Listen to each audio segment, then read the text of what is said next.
This season, a new season starts. This Sunday, I should say, a new season starts. It is fall coming up on Sunday, and that means many people called snowbirds will soon be packing up and heading south to spend the cold weather months. But they're not alone. Some colorful, tiny creatures that will also be making a trip to a warmer region is our focus tonight.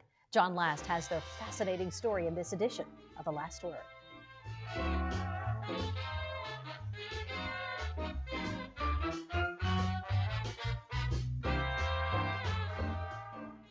I love the fall for many reasons. One is a special activity my wife and I did with our kids and are now doing with our grandkids. It's fun, educational, and important.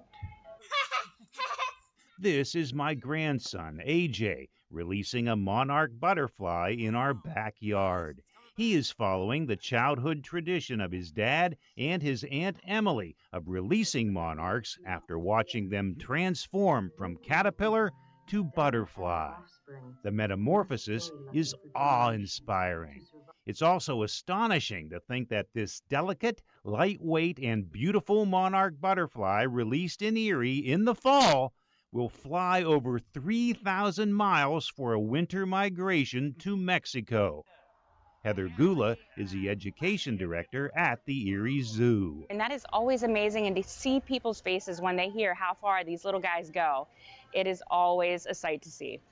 It's a great learning experience for children to search for caterpillars under the leaves of milkweed, then placing the caterpillars inside a mesh cage along with some fresh milkweed.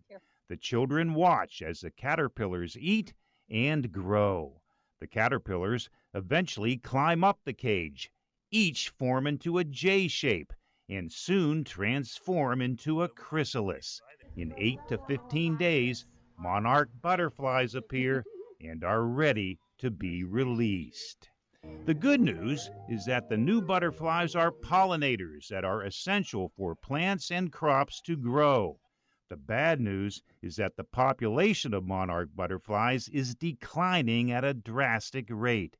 The Erie Zoo has been tagging monarch butterflies for the past 8 years. So at one point in time, we were tagging about 1,200 monarchs a season, and now we're down to about 300 monarchs a season. So we have seen that decrease, even though we have increased the spaces for them.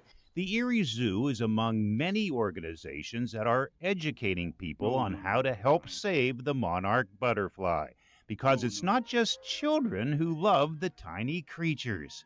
One of the most popular exhibits ever at the zoo was a walk-in butterfly tent offered last year.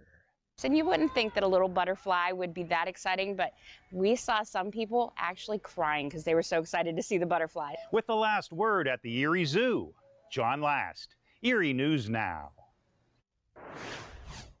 Yeah, it is pretty amazing. Well, the Erie Zoo also serves as a botanical garden with a special interest in attracting pollinators such as the monarch butterfly. You'll find plenty of milkweed at the zoo, as well as nectar plants that butterflies need for food.